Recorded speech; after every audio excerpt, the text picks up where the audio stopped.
ಆತ್ಮೀಯ ಬಂಧುಗಳೇ, ಶ್ರೀಮದ್ ಭಗವದ್ಗೀತೆ ತತ್ವ ವಿವೇಚನೆ ಟೀಕಾ ಅಧ್ಯಾಯ 5 ಕರ್ಮ ಸನ್ಯಾಸ ಯೋಗ. ಇದರಿಂದ ನಾವು 15ನೇ ಶ್ಲೋಕವನ್ನು ತಿಳ್ಕೊಳ್ತಾ ಇದ್ವಿ. ಓದ ಭಾಗದಲ್ಲಿ ವಿಭು ಅಂತ ಯಾರನ್ನ ಕರೀತಾರೆ, ಮತ್ತೆ ಅವನು ಯಾರ ಪಾಪ ಪುಣ್ಯಗಳನ್ನು ತಗೊಳ್ಳೋದಿಲ್ಲ ಅಂತನ್ಬಿಟ್ಟು ಇಲ್ಲಿ ಪ್ರಶ್ನೆ ಇತ್ತು. ಅದರ ಬಗ್ಗೆ ನಾವು ತಿಳ್ಕೊಂಡ್ವಿ. ಎಲ್ಲರ ಹೃದಯದಲ್ಲಿ ಇರುವಂಥವನು, ಈ ಇಡೀ ಜಗತ್ತನ್ನು ಸಂಚಾಲನೆ ಮಾಡುವ ಸರ್ವಶಕ್ತಿವಂತನು ಸಗುಣ ನಿರಾಕಾರ ಪರಮೇಶ್ವರನ ಬಗ್ಗೆ ಅಲ್ಲಿ ಹೇಳ್ತಾ ಇದ್ದಾರೆ. ಮತ್ತು ಯಾರ ಪಾಪ ಪುಣ್ಯಗಳನ್ನು ಅವನು ಸ್ವೀಕಾರ ಮಾಡೋದಿಲ್ಲ. ಎಲ್ಲ ಕರ್ಮಗಳು ಕೂಡ ಅವನ ಶಕ್ತಿಯಿಂದಾನೇ ಮನುಷ್ಯರ ಮೂಲಕ ಅದು ಮಾಡಲ್ಪಡುತ್ತೆ ಅನ್ನೋದನ್ನ ಹೇಳೋದಕ್ಕೋಸ್ಕರ ಇಲ್ಲಿ ಹೇಳ್ತಾ ಇದ್ರು. ಅಂದರೆ ಅವನು ಯಾರ ಕರ್ಮ ಫಲಗಳಕ್ಕೂ ಕೂಡ ಅವನು ಭಾಗಿಯಾಗಿರೋದಿಲ್ಲ ಅನ್ನೋದನ್ನ ತಿಳ್ಕೊಂಡ್ವಿ. ಈಗ ಮುಂದಿನ ಪ್ರಶ್ನೆ ಏನು ಅಂತಂದರೆ, ಇದೇ ಅಧ್ಯಾಯದ ಕೊನೆಯ ಶ್ಲೋಕದಲ್ಲಿ ಮತ್ತು 9ನೇ ಅಧ್ಯಾಯದ 24ನೇ ಶ್ಲೋಕದಲ್ಲಿ ಭಗವಂತ ಸ್ವಯಂ ಹೇಳಿದ್ದಾನೆ. ಏನು? ಸಂಪೂರ್ಣ ಯಜ್ಞ ಮತ್ತು ತಪಸ್ಸುಗಳ ಭೋಕ್ತಾರ ನಾನೇ ಆಗಿದ್ದೀನಿ.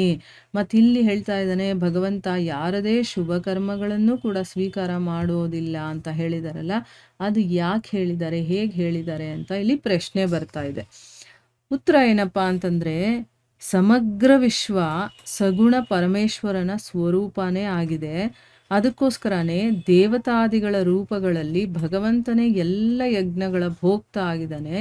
ಆದರೆ ಹೀಗಿದ್ರೂ ಕೂಡ ವಾಸ್ತವದಲ್ಲಿ ಭಗವಂತ ಕರ್ಮಗಳಿಂದ ಮತ್ತು ಕರ್ಮ ಫಲಗಳಿಂದ ಸರ್ವತಾ ಸಂಬಂಧರಹಿತನಾಗಿದ್ದಾನೆ. ಅಲ್ಲಿ ಎಲ್ಲೂ ಕೂಡ ಭಗವಂತ ಅದಕ್ಕೆ ಸಂಬಂಧವನ್ನು ಇಟ್ಕೊಂಡಿಲ್ಲ. ಅಂದರೆ ಈ ಇಡೀ ವಿಶ್ವನೇ ಸಗುಣ ಪರಮೇಶ್ವರನ ಸ್ವರೂಪ. ಈ ಇಡೀ ವಿಶ್ವ ಅಂತಂದ್ರೆ ಭಗವಂತನ ಒಂದು ಸ್ವರೂಪ.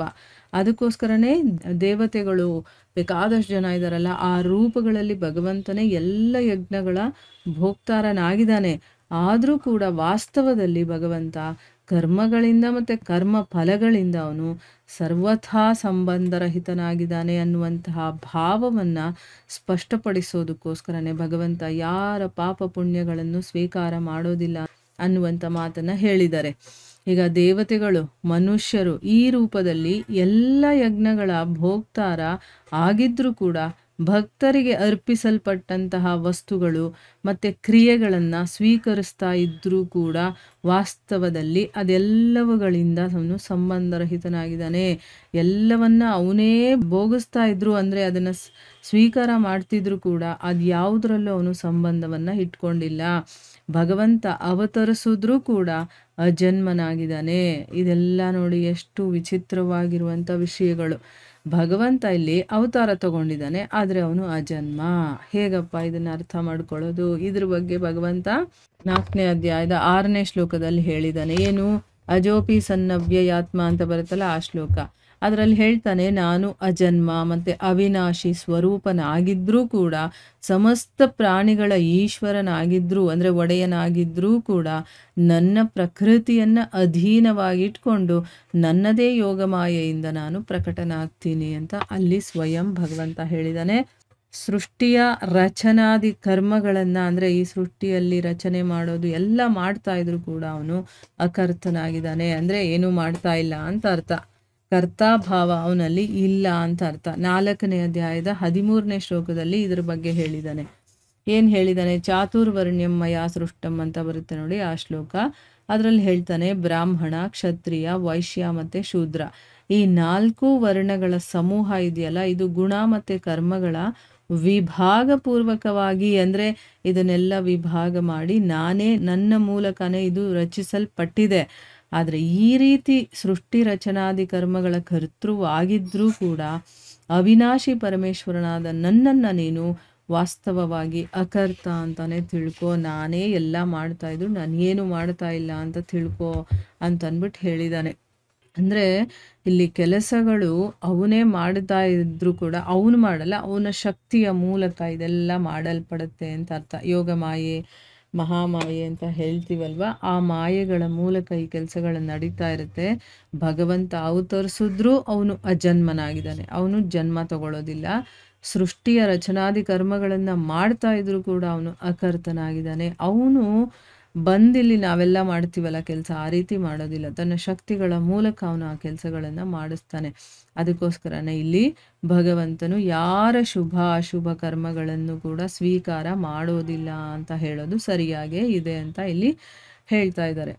ಇನ್ನು ಮುಂದಿನ ಪ್ರಶ್ನೆ ಏನು ಅಂತಂದರೆ, ಅಜ್ಞಾನದ ಮೂಲಕ ಜ್ಞಾನ ಮುಚ್ಚಲ್ಪಟ್ಟಿದೆ, ಅದರಿಂದನೇ ಎಲ್ಲ ಜೀವಿಗಳು ಮೋಹಿತರಾಗಿದ್ದಾರೆ ಅಂತ ಹೇಳಿದಾರಲ್ಲ, ಅದಕ್ಕೆ ಅರ್ಥ ಏನು ಅಂತ ಪ್ರಶ್ನೆ.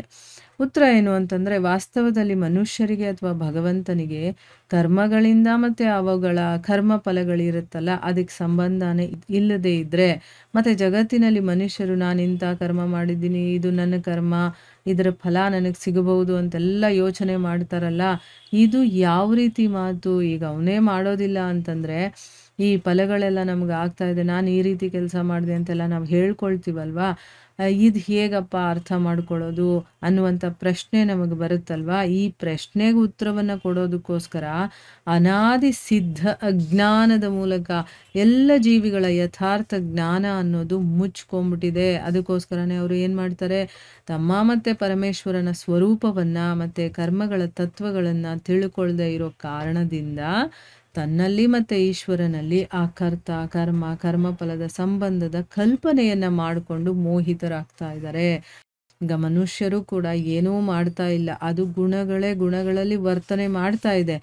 ಆದರೂ ಕೂಡ ಇಲ್ಲಿ ನಾನು ಮಾಡ್ತಾ ಇದ್ದೀನಿ ಅನ್ನುವಂಥ ಒಂದು ಭಾವನೆ ಅವರಲ್ಲಿ ಇದೆಯಲ್ಲ, ಅದು ಯಾಕಿದೆ? ಅಜ್ಞಾನ ಇರೋ ಕಾರಣದಿಂದ ಭಗವಂತ ಮಾಡ್ತಾನೆ, ನಾನು ಮಾಡ್ತೀನಿ ಅಂತೆಲ್ಲ ನಾವು ಅಂದ್ಕೊಳ್ತಾ ಇದ್ದೀವಲ್ವಾ, ಆ ಕಲ್ಪನೆಯಲ್ಲಿ ನಾವು ಮೋಹಿತರಾಗ್ತಾ ಇದ್ದೀವಿ ಹೊರತು ಇಲ್ಲಿ ನಾವು ಮಾಡ್ತಾ ಇಲ್ಲ, ಭಗವಂತನೂ ಮಾಡ್ತಾ ಇಲ್ಲ ಅನ್ನೋದು ಇದರ ಅರ್ಥ.